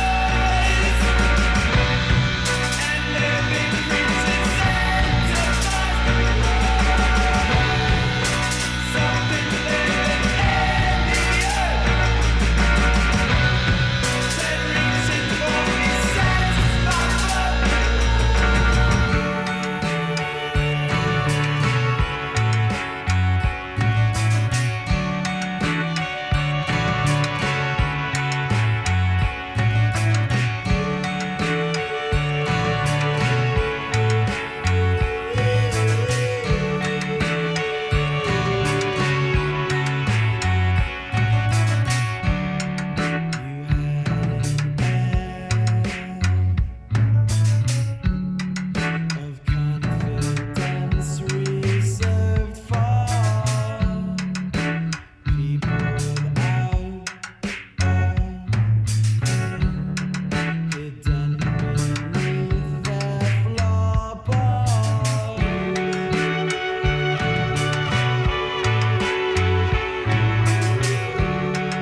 welcome back to the Killer Radio Show on RiverWestRadio.com. You listen to the Fatty Acids. Nice enough to donate some music off of their album Leftover Monster Face. Thanks, guys. Maybe you saw them at Locust Street Days and you want to check out more about them. Just Google Fatty Acids Bandcamp and you'll be able to check out that album for free on their website. So do that, please. It's an excellent album and they're really gracious to support this radio show and the radio station. We're really excited right now because we're bringing in one of the cast of Killers, Mr. Jeremy J. Say hi. How's it going, everybody? Jeremy J. What? No, really, what? What do you Jeremy want? J. So good to see you. Jeremy J has been doing comedy since I got in the game for sure, and was a staple at like every show. You probably saw like every one of my like first crap shows that I tried to do comedy at. I do. I remember the very first time I saw you actually do your own stand-up. Yeah. And shortly after there, I was on after you, and I just said that you looked like a fat Michael Cera. Yes, I very much appreciated that, and I learned right there that it was okay to make fun of people, and I never looked back. After 1,000 Blues Brothers jokes, and they never get old. They never get old. But Jeremy J he's a consummate professional in the Milwaukee scene because he's always prepared and he's always ready to really, rough things up when he gets on stage, and he always looks the part, which is really great because you've booked the next show that we're all going to be in, and tell us a little bit about that. Devil May Care, an evening of uncensored stand-up comedy. This is something I've been talking about wanting to do like ever since I got started doing stand-up. This was an idea that I had that it's like I just wanted a place where not only was it okay to like push the envelope and go to that place that maybe people aren't super comfortable with, but not only is it okay, it's expected. Yeah. And that's sort of what I've tried to create here with this show. It took me a while, mainly because it was hard to find a venue. Yeah. And then and actually Ed Nugent was the one who suggested Club Anything. And, I talked to Gary, the guy that runs Club Anything, and we were talking dates, and after I found out that one of the dates I wanted wasn't available because they were having a blood wrestling event. Oh, okay. Yeah. Then I figured, okay, I think we'll nickel do well here. I think for we'll do every well. blood wrestling event that got interrupted. So what is Club Anything? Like, I know nothing about this place, and when you tell me that I'm walking into a blood wrestling event housing place, I get a little bit concerned. It is like it's my like coworkers are coming to this. Like the central goth metal industrial club in Milwaukee. Like a Skinny Puppy opened a club. Yes, basically, exactly. If Glenn Danzig had a place that he hung out with, that's like he would Cheers. Yeah, it really is. It's Cheers for Glenn Danzig and Gigi Allen. That's what it is. Cheers for goths. Yeah, that's cool. So you've been hanging out there, kind of seeing what the scene is like. Well, I've been actually going there since like high school, back when I had a fake ID. Statute of limitations has passed. Sure. And we should say that Jeremy J is 58 years old. Right.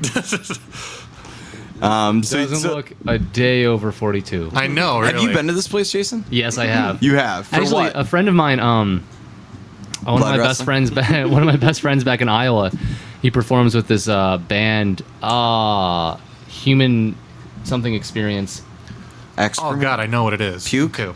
I'd know it if I heard it. But. Human Waste, something. It was some kind of like weird experimental art band. It's like a moth-eating. A lot of screaming, a lot of performance art, a lot of like weird dudes dressed as animals running around and humping each other on mattresses and stuff. He's a member of that. He's one of the random rabbit dudes that gets humped on mattresses and gets crotch shots. You gotta pay those guys out? But he was in town at that club for that performance, and so I hadn't seen him in like 5 years, and then I see him in like Daisy Dukes and a vest wearing a rabbit hat. It was fantastic. And that sounds like, terrifying. hey Gordy. But yeah, I've been there. It's very interesting, very again gothy. Yeah, very, anything goes though. Yeah. Oh, very much so. But like club within reason. People shouldn't be afraid to go to a goth club though, right? God, by no means. Because I mean, like tonight, like for instance, tonight they have their geek night. Sure. Which is probably where I'm going to be going after this. A lot of Magic the Gathering, huh? A lot of Magic the Gathering, a lot of comic book nerds just all hanging out, getting drunk, and angrily discussing comic books while drunk. Cool. That's fine. I'm fine with that. I'm a comic book nerd. I can get down with that. Yeah. Yeah, like there's a sense of community within the goth circles, within the, nerdy guy thing, nerdy guy and girl, and within the metal scene that may seem sort of scary from the outside, but when you're there and you're talking to those people, if you're treating everybody like a person, they're going to treat you really nice, and sometimes more nice than your average bar. Like that's always been my experience.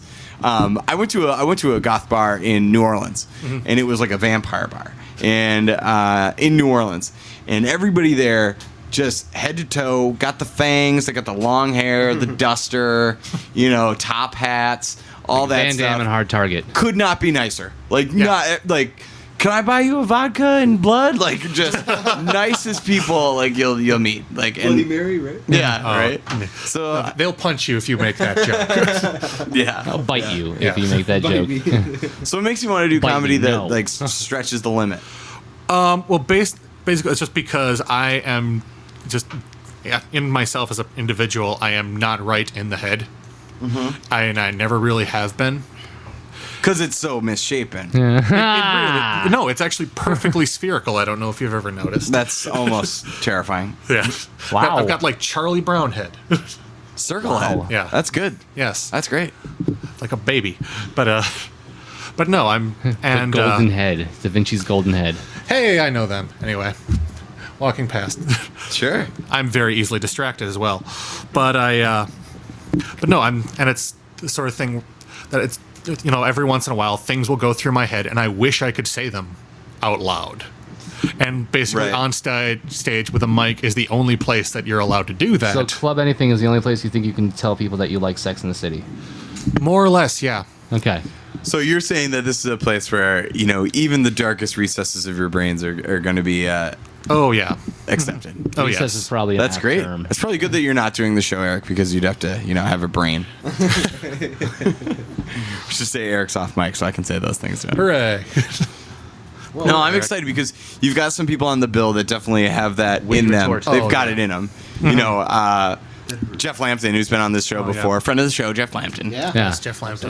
Willing to pretty much say whatever comes to his mind, which is great. He was the guy that as soon Like, as I can I got sleep on your couch?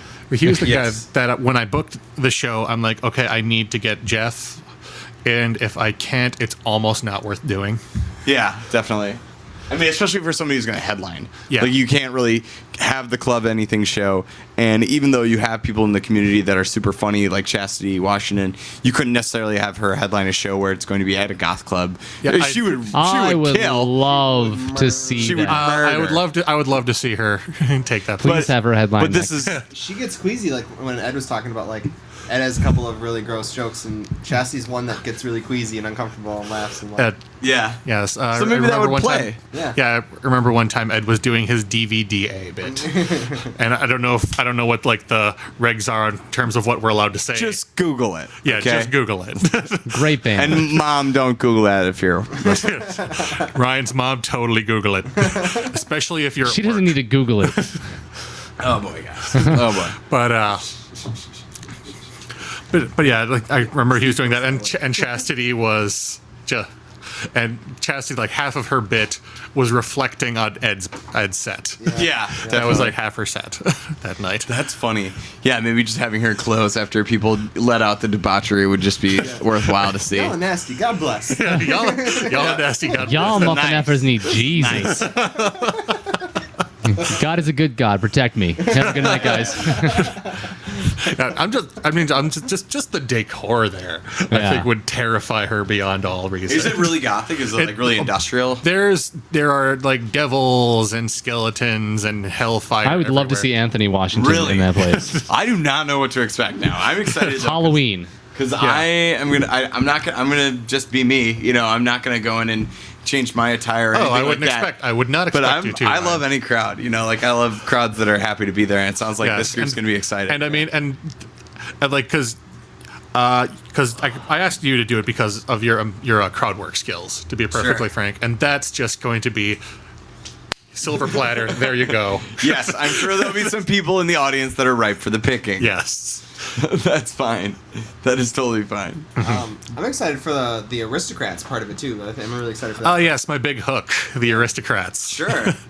So first of all, Jason, why don't you tell people what the aristocrats, that joke is? The aristocrats. Oh, in a nutshell, it's gonna be a really big nut. Like at least walnut. Yeah. Possibly cocoa. The aristocrats. It's like this inside joke that's been going on with comics for quite some time now. Basically, like since vaudeville and the Yeah. Catskill eras. Where there's a talent agent and this family comes in and they have to describe. He's looking for the new big thing. Right. And this family comes in and they have to describe in the most vulgar fashion possible what the gist of the act is. And it basically comes down to like just the worst possible way you could describe it. Like, okay, here's the act. The dad comes out, all right? Okay, he starts masturbating. Don't do Okay. it. But He starts playing Pogs with his son's testicles. Right. That's a joke. So what are you going to do with that to change? Maybe take it to a different level. Well, what I'm doing with that, because this is something that's taken on, especially since the documentary came out. I want to say 05 that came out. But it's taken on this cult phenomenon. And so now outsiders are familiar with it, and people are curious about it. So what I'm going to do is I'm going to get all 5 of us on stage at once, and we're going to tell the joke as a group in a format called Storyteller, by which I pull some random Yahoo from the audience, and they just start pointing at us. Whoever they're pointing at, it's their turn to talk. Oh, I thought it was going to be like a random game of telephone. No. Okay. Yeah. Or like VH1 storyteller. Yes, VH1 Storyteller. VH1, the aristocrats. I think I'm gonna like sit down and actually The like, Aristocrats write one out Unplugged. full and like see what I come out with and then sort of Yeah. plan it out in my head. But I And- also think that like it's gonna be fun to just kind of be in the moment. Yeah. Too. Yeah, because I mean, it's especially going to be what I think is going to make this interesting is it's going to be all 5 of us, and we have not talked about this beforehand. I do No. not think we should, and because I think we'll have 5 different people coming from 5 very different mindsets, and it's what do we think is the most bizarre stuff we can think of, and that's what, and each one of us is going to be different, and we're going to have to all play off of each other in that Yeah. respect. Fantastic. That sounds really exciting. Like I got some human centipede level stuff in mind. I'm That's not gonna great. lie.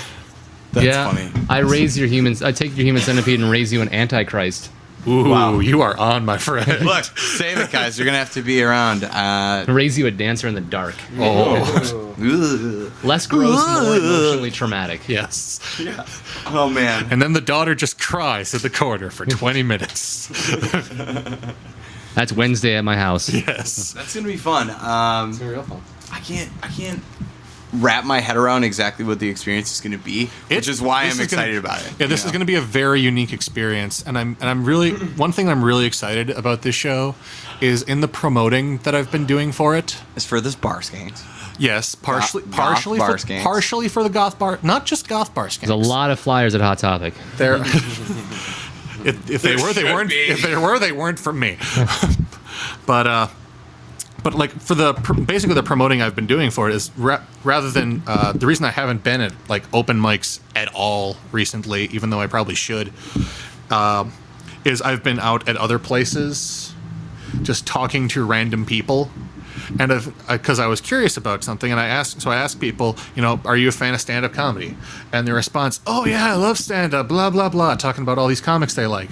And I asked them, oh, when was the last time you saw a show? Yeah. Well, yeah, Comedy Central. They sit at home and exactly have comics fed to them instead Right. of seeking out And- comics who are hungry. And part of it is because in these conversations, a lot of them are just completely unaware that we have this vibrant, thriving scene here. Well, yeah, Yeah, that's because absolutely. dickbags go on the radio and decide not to tell anybody that there's anything going on. Sorry, that was Wow. Inner monologue out. I think that. Yeah, I think a lot of people are unaware of it, Yeah. unaware of like the comedy scene that's here, and there's been some nice articles written in the paper, Yeah, and there's been some. they're starting. starting to- yeah, sure. Like mainstream media is starting to pay attention to us, and that's really awesome. And so because I mean, judging from the reactions that I've had, a lot of the people that are going to be there on Thursday, this will be their first time seeing like real live stand-up. This is amazing. That's awesome. Yeah. I'm That's so fantastic. excited for this. I can't So even is your stand hope it. to take the Devil May Care show and really home base it at At Club? anything? Or is this something that you want to be a part of the scene, anywhere? Just this format. I'm not sure yet. I mean, because Gary and everyone else at Club, they've all been really good to me.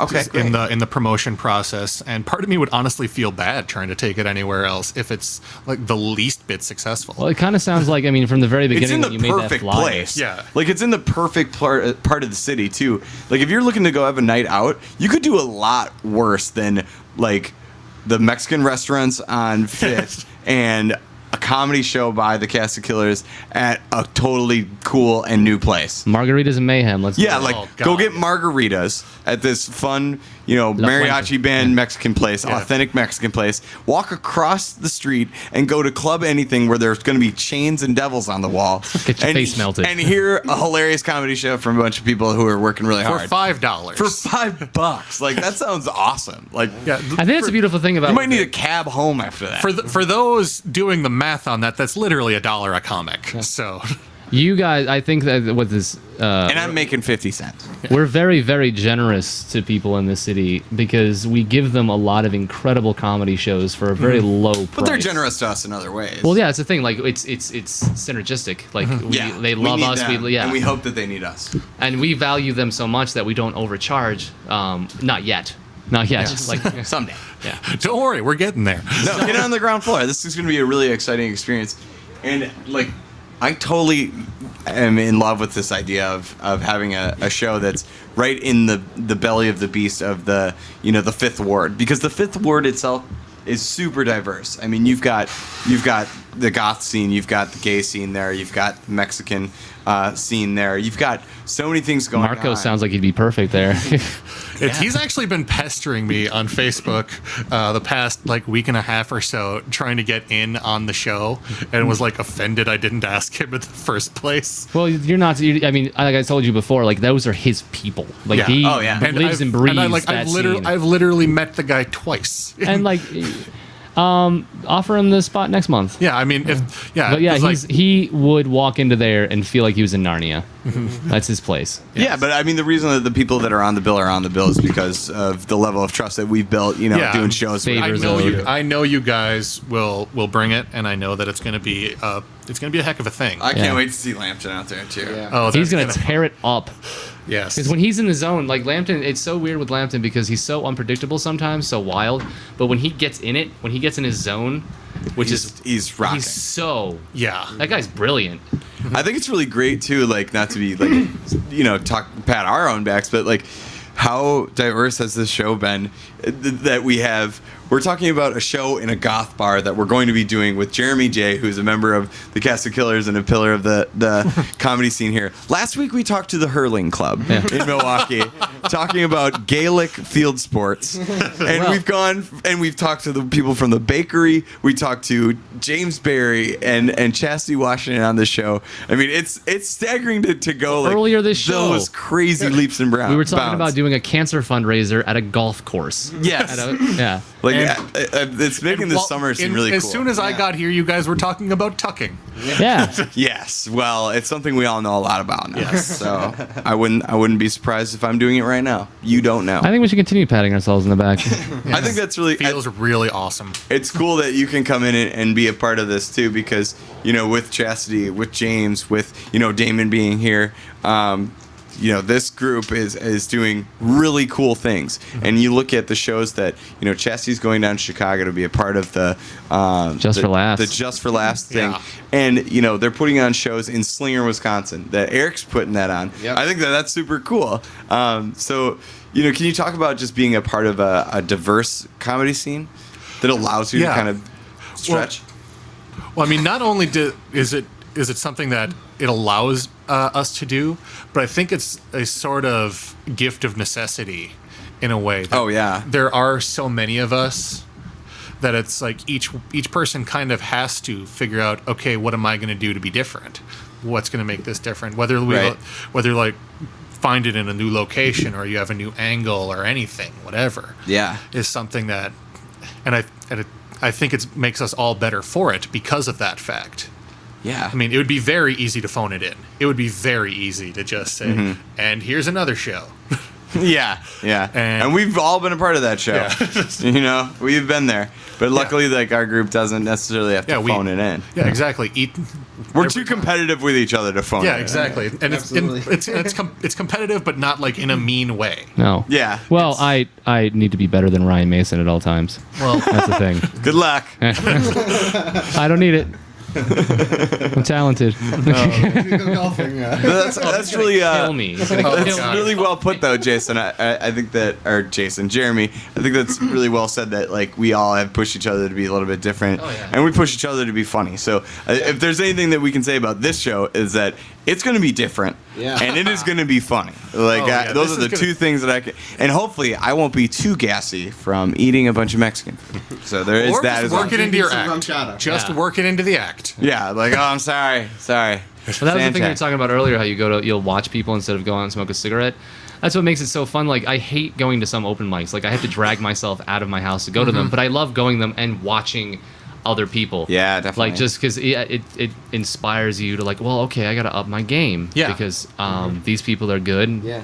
Or even like new faces that just show up. Yeah. And it's just like, wow. They must be destroyed. Yes. Yeah. Well, I mean, you know, like some of the people like you see them like 3 weeks in a row, and it's like, wow, they're doing a lot of really active writing. It really challenges you to be like, wow. Sean was like that. Sean Shelnut was like Sean that. Sean just Shelnut. kind of He's just showed getting up. started. Yeah. Just exploded. Where it's like, holy cow, I got to step it up because this new guy is making me look bad. Yeah, we got new guys coming into the scene all the time. Alap came in, who I struggle to pronounce his name, but that's a kid who comes in and does new comedy and is trying, and I think that's really admirable to see somebody step into the scene and really give it their all. Sammy from down on the south side, really funny kid, super funny. He's the kid who brings the Archuleta or whatever. Rachar? Yeah, He's from Rachar. Madison. he lives on the south side. Does he? That's Oh. That's what he told me. We might be thinking of two people. Yeah, that kid's The super guy with funny. the hair? Yes, the guy. Yeah, with that guy's hilarious. That narrows it down. That does caricatures. Yeah. sometimes. Caricatures. Caricatures? Yeah. So I mean, like we're still building, and we're not there yet. So, Fantastic, Eric. this show you're really excited about. I am. What are you excited about throughout the summer that maybe have you even allowed yourself to look past this show? I know you've been doing so much work for it. Well, let's see. I'm going into just like a completely opposite direction from comedy. I've also got the play that I'm assistant directing. That's right. Yes, Juliet and Romeo opens July 12th. A gender-reversed version of Romeo and Juliet set in a matriarchal society where men are second-class citizens that serve for the purposes of servants and breeding stock. Okay. Yeah. So basically, women in corsets, knife fighting. Awesome. Where's that gonna be at? That's going to be at Alchemist Theater on KK. Hold on, I have flyers. And we should say that there's a couple of members of the scene that are actually a part of the theater scene as well. You got Erica Konis, Jason Hellman has been in a play recently. Yes. Not super recently, There's but this one. it's really interesting to see that. Ooh, these are kind of sexy. There's this one, and where's the fourth one? Or I might be out of that one. Well, it seems exciting. Yes. I'm actually out of the one that has Romeo and Juliet on it. That's the one that I'm out of. This one. No, that's Mercutio. Oh, okay. She cray cray. She cray. Well, that's very exciting. So check that out. That looks like it's going to be... It's like pinup almost. the dates are through the 28th? Yeah, 12th to the 28th. AlchemistTheater.com. You can buy tickets now. And that's in Bayview. So, Yes, it is. Go check that out. Definitely something that we'll support because Jeremy J's behind it, so I'm sure it's going to be really great. Mm-hmm. So thank you, Jeremy J. Is there somewhere that people can find you outside of some of the things that we've told tonight? Well, basically, it's just like you said, my Facebook. I'm Jeremy J. Comedian because apparently Facebook doesn't recognize the letter J as a last name. Yeah, Twitter, you can JJE414. Yeah, check them out. That's where you can find. We'll come out on Thursday. I really hope people are excited about this because I'm super Oh excited. yes, the about Mutes, this. my that I completely forgot to touch on my I feel like this sketch is gonna be one comedy of those group. game-changing moments. One of this show right here. Oh, It's gonna be weird. This Game changer. yeah, this is like a make or break moment, not only for us but for me personally. It's all right. You threw your hat in the ring hard. I really have like I have like this is just neck block right here for me. Good. That's what we all I'm need to very do. terrified on a certain level. I am not gonna Sure. lie. I mean, from what it sounds like, though, a lot of people Yeah. are really excited Yeah, for it. People are going to show up for this. That's Oh, yes. Yeah. Absolutely. Well, that's great. So, Jeremy J, Yep. thank you so much Yeah, for thanks. coming on tonight. Cool. Guys, it's been really hot in here. Yeah. Oh, I holy think we Christ, should get it has out of been. here and take on the night because it is so hot. Yeah, I hope people are listening to this later, podcasting it. Please tune in live if you are not listening right now. 8 o'clock on Tuesday nights at riverwestradio.com. You can find us. You can tweet live during the show, hashtag Killer Radio at Cast of Did we Killers. get something? We got 5 minutes left. Your mom, Deborah Mason, tweeted that she wants to hear about the Madison show you're doing Sunday. Oh, okay. Yeah, I should say this is the last time I'll be on the air before that. Yeah. Sunday, Madison, Wisconsin. I will be at the Project Lodge Great venue. for, I believe, like an 8 o'clock show. It's $2 to get in. It is $2 to see me. I'm from Madison. I'm from outside Madison. I've lived in Madison. I've never performed there. And they said they've never sold out a show there. And I really want to change that. So, Native son Ryan Mason. yeah, coming back to my home turf to really do what I do, and I'm hoping it's going to be a really great show. I'm going to be there. That's put on by Jay Abundanza and I believe Chris Lay. Yeah. Those guys, Cool guys, with the Madison group that's putting on comedy that doesn't have a name. They don't affiliate themselves, but that's why I call them the Madison guys. But they hate that. So come out to that show. It's going to be really great, and let's try and fill that up. If you're listening to this or you're podcasting, that's going to be a really great show. Yeah.